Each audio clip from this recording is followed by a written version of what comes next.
Good morning, good afternoon, good evening. It's our favorite day of the week. As always, it's Monday. It's time for headlines. Just ignore the front of the newspaper. Fucking flames. Jesus Christ. Being an Oilers fan is like... It's still difficult, even with Connor McDavid. All right. Back to the gross and disgusting of the headlines for the week. Sometimes, when you shop online, right? I've never been a big shopper online. And this is part of the reason, So a woman ordered some jeans, $90, 90 pounds, so it's like 10 billion Canadian. Those are expensive jeans. And she got herself a little surprise to go along with those jeans. Ooh. Apparently, when you buy expensive jeans, they come with dirty underwear in the pocket. Ew. Yeah. Gross. See, that's part of my reason. Like when you think about ordering online, when you're ordering clothes or something like that, you wonder. Where do they come Where do from? they come from? Yeah, I guess they come from the same place that when they're put on the shelf. No, I suppose that's true. But my biggest thing for shopping for clothes online, at least, is the aspect of not knowing whether or not it's the XL of fat people or the XL of babies. I know. XL means what?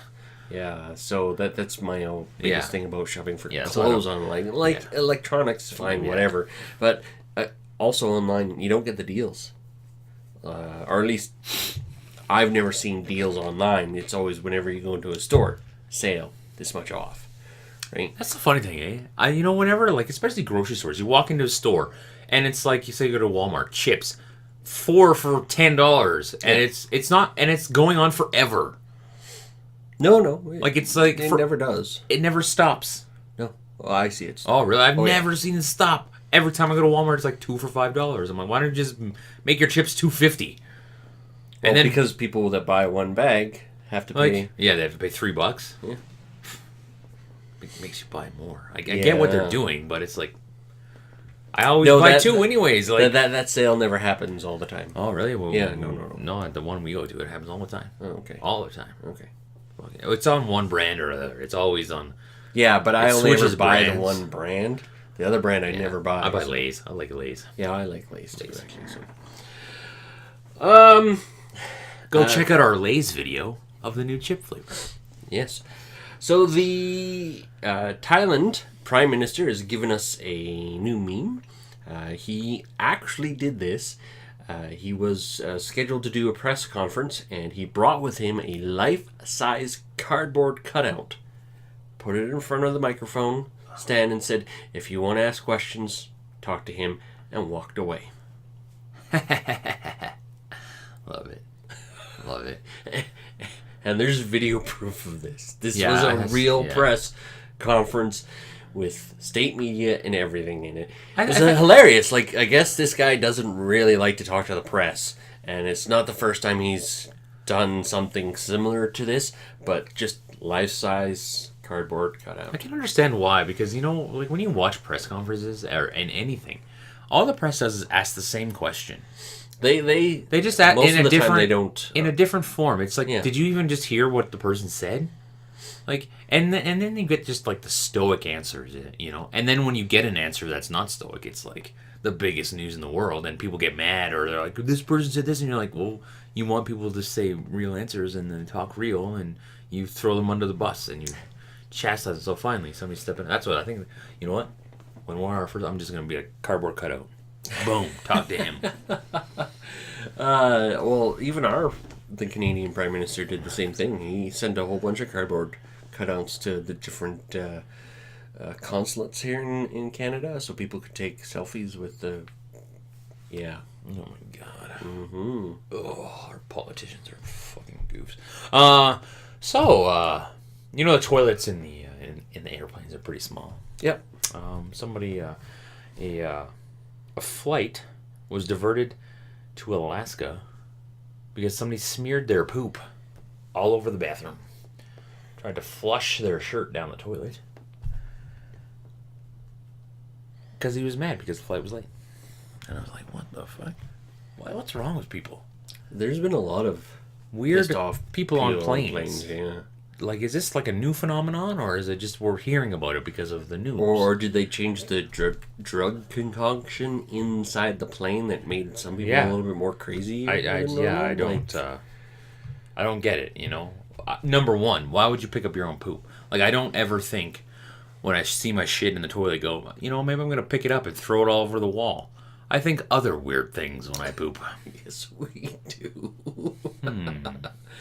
I guess when you were a kid, you know, you see pictures of kids taking off their diaper, throwing their poop everywhere. Well, okay, picking up your diaper and throwing that's different than actually grabbing your own poop. Yeah, that's weird. I don't know. I guess maybe we just didn't like the dirt nearly as much as when we were kids. I don't know. That's just weird. This is weird, touching your own poop. Crazy. Indeed. So Australia is known as a continent with most animals that can try to kill you, because it actually has like the most venomous snakes or something like that. Fuck, man. I want to visit Australia, but that scares me. Thinking, because I know like there's tons of weird animals in Australia, and that just creeps me right the fuck. Oh, just wait. Now it is documented that a specific type of bird, the brown falcon and the black kite falcon, have learned to weaponize fire. Let me explain. So it is they managed to get it on film that these falcons have picked up near fire, where fires are natural brush fires, have picked up sticks that are on fire, take them to another area where there is no fire, drop the sticks, light the area on fire, and wait for the animals to come to them and kill them as they flee. Wow. There was a firefighter. He was fighting a brush fire. And he's like, oh, I got this under control. And then all of a sudden, it's like, there's a fire over there. And he's like, well, what's going on? So he goes over there, and he notices his falcon pick up a stick, and it's on fire. Fly over, drop it in another area, and it goes, whoo. Wow. That's weird. That's incredible.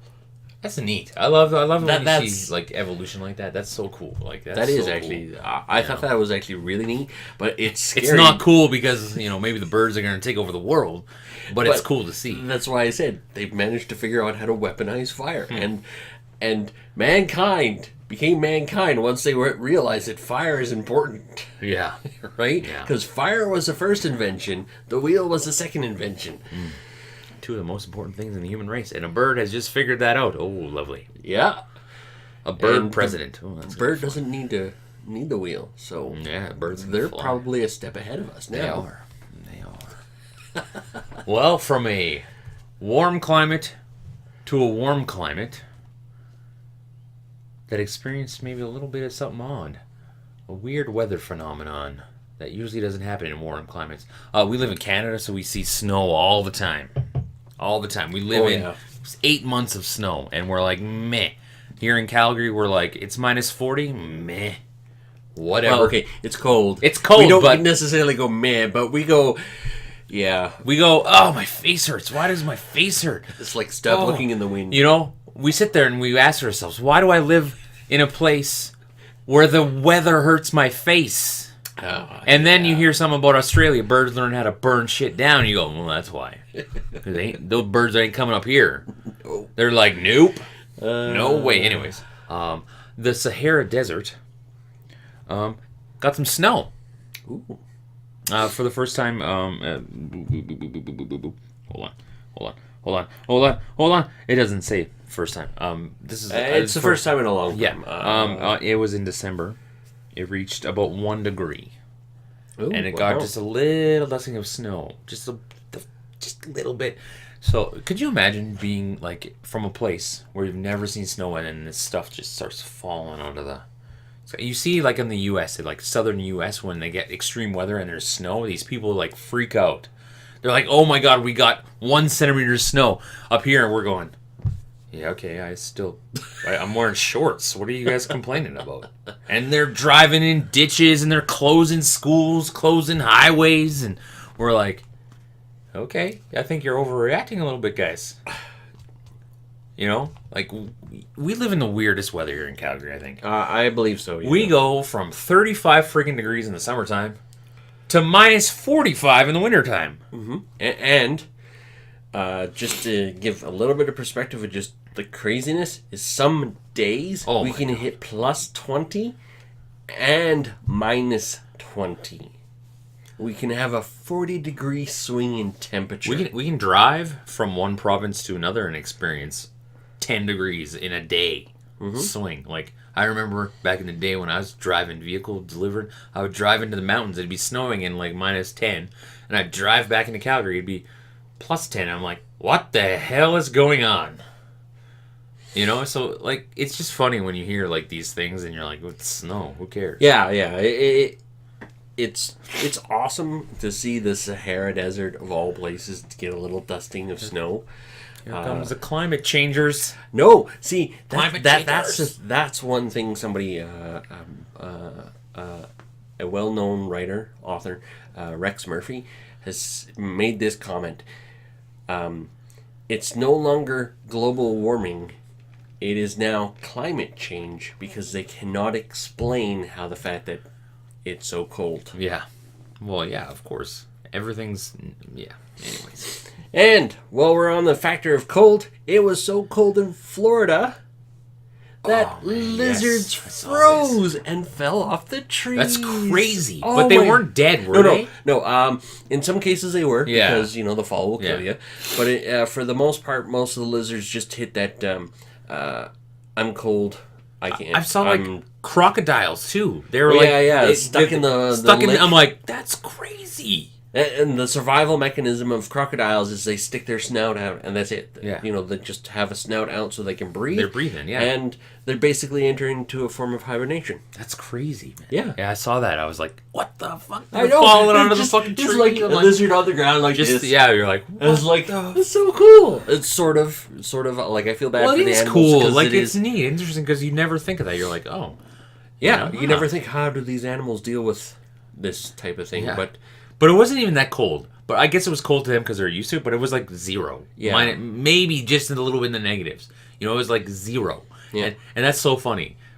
Again, because we come from, such a cold climate. When you go to the U.S. or something in a southern state and you're wearing shorts and it's like plus 10, you're like, yeah, it's warm. Yeah. And they're like, oh, aren't you cold? I know. You're It's like no. Pants, jacket, toque, and we're like shorts and a t-shirt. It's like, this is nice weather. This is great.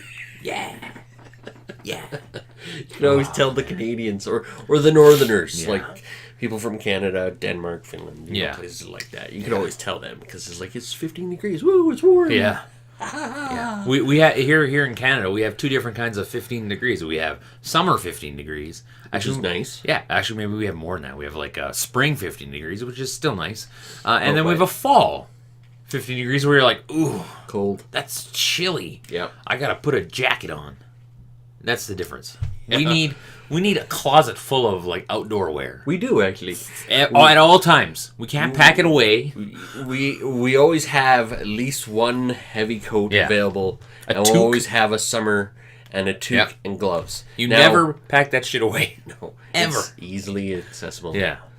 Because as soon as you pack that shovel away or you pack your brush away, it snows 15 feet. Yep. You're like, oh great, I just put the shovel away. I gotta dig it out. So, you'll walk by places and you'll see their shovels outside in August. Yeah, because it's like, well, you never know. And the thing is, nobody steals them. It's I know. Nobody wants to because it's just like everybody has a shovel. One. Yeah, everybody has. I already have a shovel. What the hell do I need that for? Besides, you don't want to steal your neighbors because you might need to borrow it later on. That's right. So coming up this week, guys, we're gonna talk about a documentary that was on Netflix called "Saving Capitalism," and then we're gonna run through some Blades for our movie reviews. And then we're gonna talk about monkeys on Thursday. Bravo, I like that. Monkeys are in the news, and we're gonna talk about those. So make sure you check out those videos. Subscribe. The English language is failing me today for some reason. I don't know why. Weird. And enjoy. Enjoy, guys. See ya.